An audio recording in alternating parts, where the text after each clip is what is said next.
皆さんこんにちは and welcome to Shogo's podcast. So today everyone, I need a little bit of your help. This podcast, I want to practice the next Shogo's classroom video filming. So on every second Saturday and the fourth Sunday, I always do the recording for Shogo's classroom.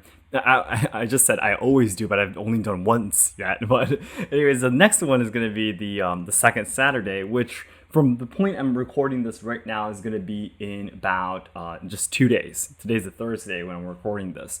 So I wanted to practice the next theme I'm going to be talking about here in the podcast in advance so I could have a little bit more confidence on Saturday.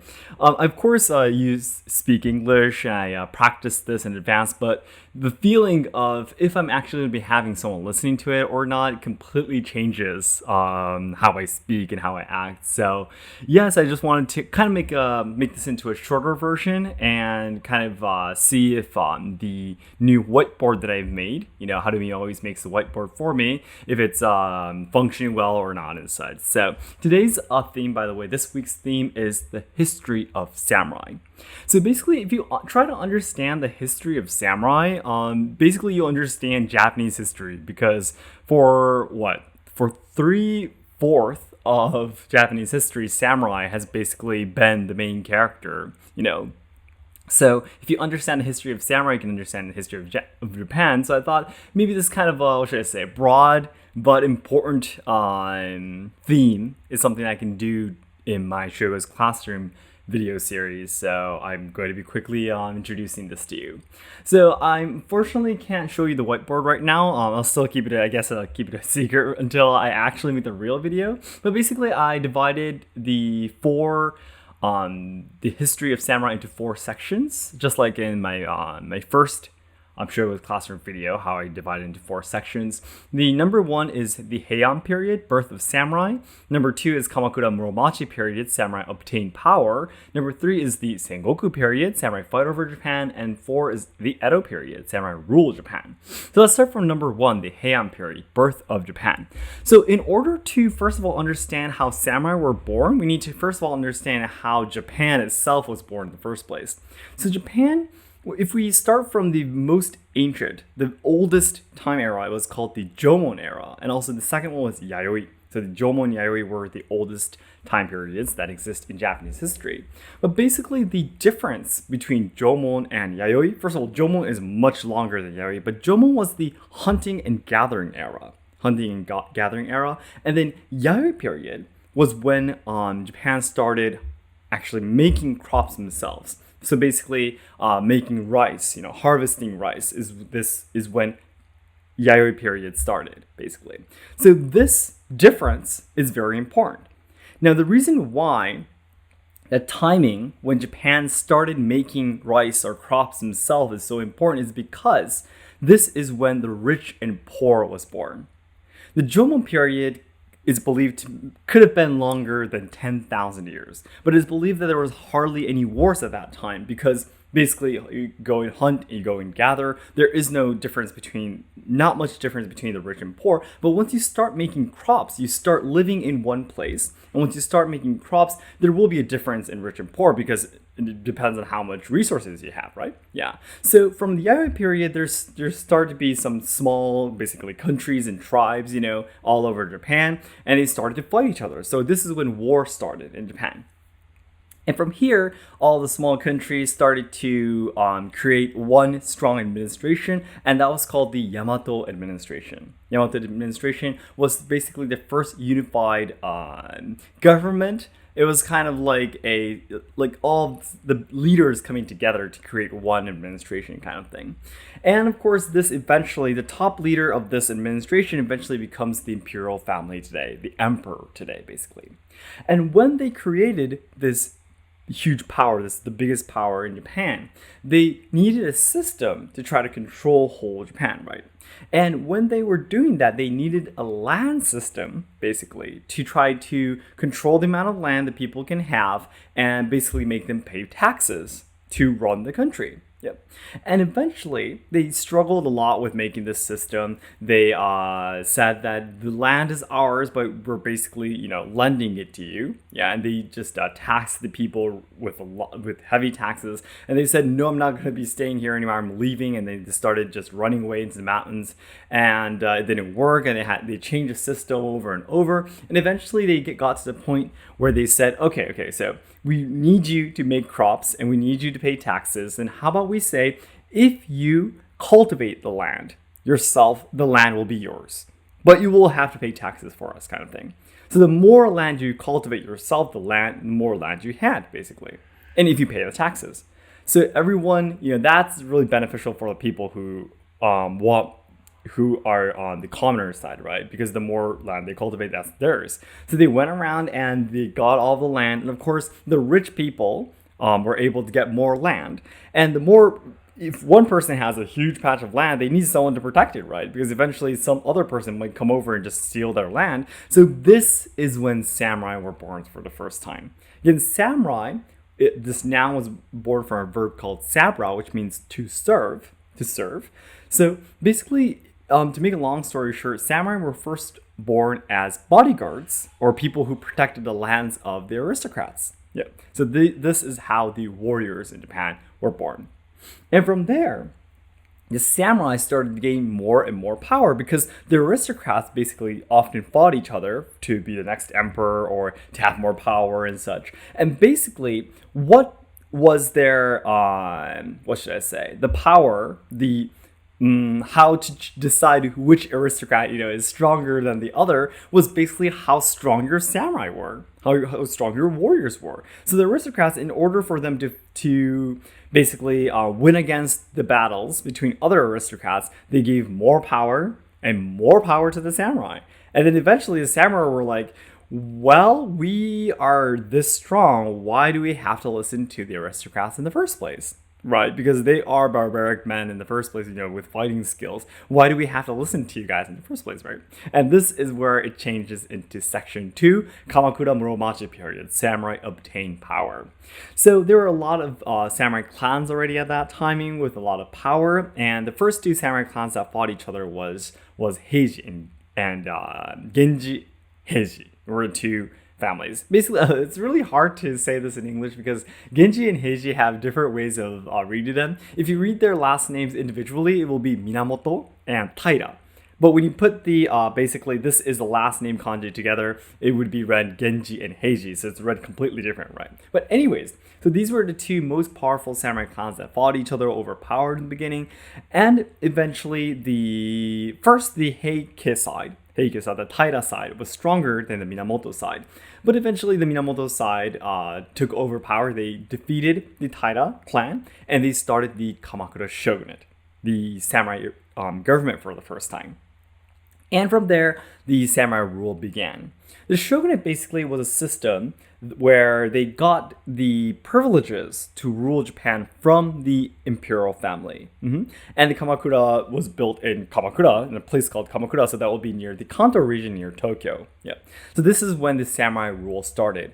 There's different theories, but it's believed that the Kamakura shogunate started in 1185. Yep. And then from there, the samurai rule started. Everything seemed great, right? All right, this is working well, but the really, really big problem happens from here, and that is the Mongolian invasion. So Japan did survive the Mongolian invasion, but unfortunately, it did lead to the Kamakura shogunate, the first samurai shogunate, to lose its power and lose its trust from the people because they weren't able to provide enough rewards for the people who fought, and the damage done was so big that the Kamakura shogunate lost its power. And then from here, there was a different shogunate that was born that took over the power from Kamakura, which was the Muromachi shogunate. This is the second shogunate that existed in Japanese history. Now, a really big difference between the Kamakura and the Muromachi shogunate is that the Muromachi shogunate was actually existing near Kyoto, the capital where the emperor lived. So that's one really big difference. And this is exactly the reason why a lot of culture in Japan is focused in Kyoto, because during this time period, just like, for example, No Theater, the Golden Pavilion, all these really, what should I say, beautiful, glamorous kind of culture bloomed in Kyoto is because thanks to the Muromachi period actually existing in Kyoto for a while. And if I need to make this as short as possible because it's already been 10 minutes, but before the Muromachi period, there was actually a really long civil war era called the Northern and Southern Dynasties era, where basically the emperor wanted to regain his power from the Kamakura Shogunate, and then there was a different samurai group saying that no, we're going to be carrying on the Kamakura Shogunate and becoming a new shogunate, and there was a really long 60-year civil war era. Actually, we're going to be skipping that and talking about that in the main period and main video, and then from there we're going to be moving into section 3. The Sengoku period, samurai fight over Japan. So you would think, okay, so the Muromachi shogunate gained a lot of power and now it's ruling Japan. What happened? There was actually a really, really big civil war within the Muromachi shogunate too. And I actually talked about this a little bit in the evil women video. Yeah, but basically there was a problem with who is going to be the next shogun, the top leader kind of thing. There was a leader called Ashikaga Yoshimasa, which was the 8th shogunate in the Muromachi shogunate, basically because he didn't have an heir, he didn't have a son. He said, okay, I'll have my little brother, my younger brother, be the next shogun. But after he made that decision, he actually finally or suddenly had a son. So the mother basically said that Hinotomiko, she's called, said, no, I want my son or our son to be the next shogun. And then the little brother said, no, there was a clear decision already made that I'm going to be the next shogun. And then there was a civil war there, and this became the reason why for the Muromachi shogunate to lose its power, because this war was really, really devastating. It was a terrible and huge, very what should I say, a very big war that happened that time. And because of this war, the samurai all over Japan were like, okay, so the Muromachi shogunate is losing its power. How about I go and gain more power and take over Japan? And this is how the Sengoku period started. Now, there were basically a lot of powerful samurai from each region saying that if the Muromachi shogunate is losing power, it's my turn next. Yeah. And as we all know, of course, there were a lot of powerful samurai warlords at that time. Takeda Shingen, Uesugi Kenshin, Date Masamune, you can just name tons of them, right? But, of course, the most powerful during the Sengoku War period were, of course, Oda Nobunaga, the devil, Toyotomi Hideyoshi, and Tokugawa Ieyasu, are the 3 most famous warlords during the Sengoku War period. And Oda Nobunaga was the first warlord to say that I am going to rule all of Japan. Yep. And the reason why he was able to say this was because his home city was really close to the capital, Kyoto. So it was a lot easy for him to protect his homeland, but also attack the capital, and also where the Muromachi shogun was at that time. Yep. So basically, the Oda Nobunaga fought a lot of wars. He changed Japan, the politics and everything, all the rules of religion, and he tried to take over Japan, but he was betrayed by his subordinate, Akichi Mitsuhide, in the Honnoji no Hen. Basically, he was betrayed. He was killed by a subordinate, but his subordinate was killed by a different subordinate called Toyotomi Hideyoshi, which is the second most famous among the 3 warlords. And Toyotomi Hideyoshi, of course, took power, but his rule didn't last that long either. And in the end, as a conclusion, the true victory, the true person who was victorious was Tokugawa Ieyasu. And this Tokugawa Ieyasu starts the 4th section, the Edo period. And from here, for 250 years, the Edo shogunate basically rules Japan. And samurai not only is samurai warriors, but they become the highest social class. And during the Edo period, the social class system was basically clearly divided by the system. And until then, people who fought in wars were basically samurai. But from the Edo period, basically you needed to be born into the samurai class to be a samurai kind of thing. And the definition of samurai completely changed from here. And it had a lot of restrictions in trade, and again, during in between classes, there were a lot of rules and such. And the rule, the system that the Edo Shogunate made was so powerful that it was able to maintain peace for 250 years. And as you know, I explained in a lot of my videos, the system that they made during this time, the culture they made at this time, the common sense that they created and nurtured was so strong that parts of it is still carried on to Japan. And the 250 years of peace also helped all of the traditional culture that exists in Japan today to prosper, and also to be maintained even today in Japan's world. However, as we all know, the end of the Edo period begins with the major restoration with westernization. The US comes to Japan to force Japan to open its borders for trade because they wanted to hunt whales near the oceans of Japan, and they wanted to use Japan's ports as a replenish point for food and water. And this is when the shogunate basically gets involved into a civil war, saying that we are going to be basically ruling Japan next, because the shogunate was just such a cowardly government, and they eventually lose the war against the new government, and this is how the samurai rule ends, and this is the end of the samurai history. I think in the main video, I'll explain a little bit more about the Bakumatsu period, which is the end of the Edo period too. But for this podcast, I'll end it here. Thank you so much for listening. I was able to already find a few points that I was getting stuck a little bit with some English words. So I will try to look for that and I'll listen to this again myself and see if there's any points that I missed out on and try to add some memos onto the whiteboard. Thank you so much for listening, guys. So then, as I always say, the ultimate goal of my life is to make all Japan lovers' dreams come true. So I know that there's a lot of people studying Japanese willing to come to Japan to travel, study, or work, or even train our traditional culture and such.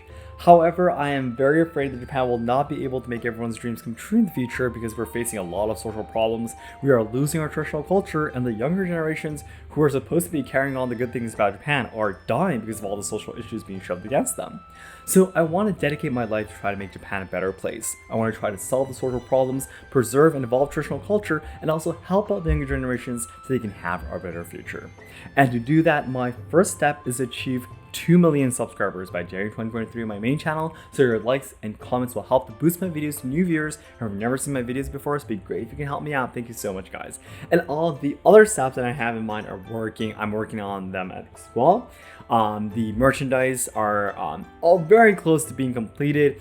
Also, the stage performances, all four of us have decided we're going to be training for the rest of our lives, basically. And also, because it seems Japan is going to be opening its borders for traveling next June. Right now it's May 2020 when I'm recording this. Next month in June, it seems Japan is going to be opening its borders. They said they're going to be accepting about 10,000 tourists a day.